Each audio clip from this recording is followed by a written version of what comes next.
মধ্যপ্রাচ্যের চলমান সংঘাতেই এখন পর্যন্ত ১৬টি যুদ্ধবিমান হারিয়েছে যুক্তরাষ্ট্র। এর মধ্যে আধুনিক F-35 এবং F-15 ফাইটার জেট সবচেয়ে উল্লেখযোগ্য, যার প্রতিটির মূল্য প্রায় $১০০ কোটি। কিন্তু কিভাবে এত দামি বিমান হারালো মার্কিন বাহিনী? তবে কি এর নেপথ্যে রয়েছে ইরানের হামলা? বিস্তারিত থাকছে ফারিন রহমান প্রীতির প্রতিবেদনে।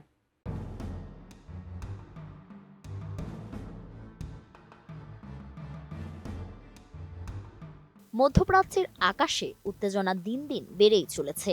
এই আকাশ যেখানে আগে যুক্তরাষ্ট্রের আধিপত্য অঢল বলে মনে করা হতো, এখন সেই অদম্য দাপুটি ধ্বংসের শিকার। চলমান ইরান মার্কিন সংঘাতে মাত্র ৩ সপ্তাহে যুক্তরাষ্ট্র হারিয়েছে ১৬টি যুদ্ধবিমান। এদের মধ্যে উল্লেখযোগ্য আধুনিক F-35 স্টিলথ ফাইটার এবং F-15 যুদ্ধবিমান, যা মধ্যপ্রাচ্যের আকাশে মার্কিন সামরিক শক্তির প্রতীক হিসেবে পরিচিত ছিল।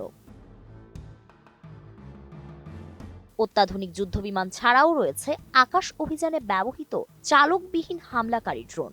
বিশেষ করে রিপার স্ট্রাইক ড্রোনগুলোর বড় অংশই তেহরানের প্রতিরক্ষা ব্যবস্থার আঘাতে ভূপাতিত হয়েছে বলে জানা গেছে। এছাড়া ৬টি বিমান মারাত্মকভাবে ক্ষতিগ্রস্ত হয়েছে বিভিন্ন হামলা ও দুর্ঘটনার কারণে।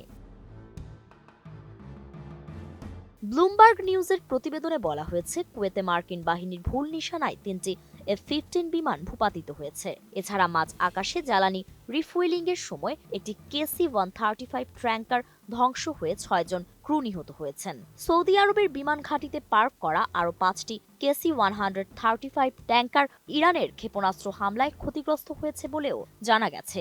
এতে প্রাণহানির ঘটনাও ঘটে। এই ধরনের দুর্ঘটনা শুধু সামরিক সক্ষমতার প্রশ্নই তুলছে না, বরং উচ্চমাত্রার যুদ্ধ পরিচালনার ঝুঁকিও সামনে আনছে। আমি বুঝি নির্মাণের শিল্প, সালাম স্টিল বোঝে ডিউরেবিলিটি। সালাম স্টিল, মোস্ট ডিউরেবল স্টিল। সামরিক সূত্রগুলো বলছে, চালকবিহীন ড্রোনগুলোর একটি বড় অংশ মাঝ আকাশেই ধ্বংস করা হয়েছে। আবার কিছু ড্রোন যান্ত্রিক ত্রুটির কারণেও বিধ্বস্ত হয়েছে। উচ্চ ঝুঁকিপূর্ণ অভিযানে ব্যবহারের জন্য তৈরি হওয়ায় এসব ড্রোনকে দ্রুত প্রতিস্থাপনযোগ্য হিসেবে বিবেচনা করা হয়। তবে ধারাবাহিক ক্ষয়ক্ষতি যুদ্ধের সামগ্রিক চিত্রে প্রভাব ফেলছে বলেই মনে করছেন বিশেষজ্ঞরা।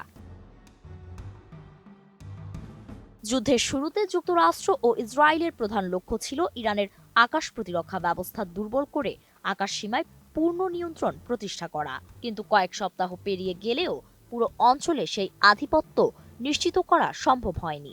এমনকি একটি F-35 যুদ্ধবিমানও ইরানের গোলার আঘাতে ক্ষতিগ্রস্ত হয়ে জরুরি অবতরণ করতে বাধ্য হওয়ার খবর পরিস্থিতির জটিলতা বাড়িয়েছে। কারণ প্রতিটি F-35 যুদ্ধবিমানের দাম প্রায় $১০০ কোটি, যা শুধু বিমান নয়, মার্কিন সামরিক আধিপত্যের প্রতীক। এ অবস্থায় প্রশ্ন উঠছে, ইরান কি এখনো তাদের শক্তিশালী প্রতিরক্ষা সক্ষমতার বড় অংশ গোপন রেখেছে? যুক্তরাষ্ট্রের শীর্ষ সামরিক নেতৃত্ব স্বীকার করেছে, বর্তমানে তারা কেবল নির্দিষ্ট কিছু আকাশ সীমায় নিয়ন্ত্রণ বজায় রাখতে পারছে। অন্যদিকে যুদ্ধের তৃতীয় সপ্তাহে পৌঁছেও ইরান বিভিন্ন আঞ্চলিক স্থানে হামলা অব্যাহত রেখেছে বলে জানা গেছে। যদিও মার্কিন প্রতিরক্ষা দপ্তরের পক্ষ থেকে দাবি করা হয়েছে যে হামলার মাত্রা আগের তুলনায় উল্লেখযোগ্যভাবে কমছে, তবে বাস্তবতা ভিন্ন কিছুই দেখাচ্ছে। বিশেষজ্ঞরা বলছেন, চলমান সংঘাত শুধু সামরিক হিসাব নিকাশ নয়, এটি বিশ্ব অর্থনীতি, জ্বালানি বাজার এবং মধ্যপ্রাচ্যের নিরাপত্তা পরিস্থিতির উপরও গভীর প্রভাব ফেলছে। মার্কিন সামরিক আধিপত্য ভেঙে যাওয়ার এই দৃশ্য দেখাচ্ছে, আধুনিক প্রযুক্তি থাকা মানেই জয় নিশ্চিত নয়। ফারিন রহমান প্রীতি, এটিএন নিউজ।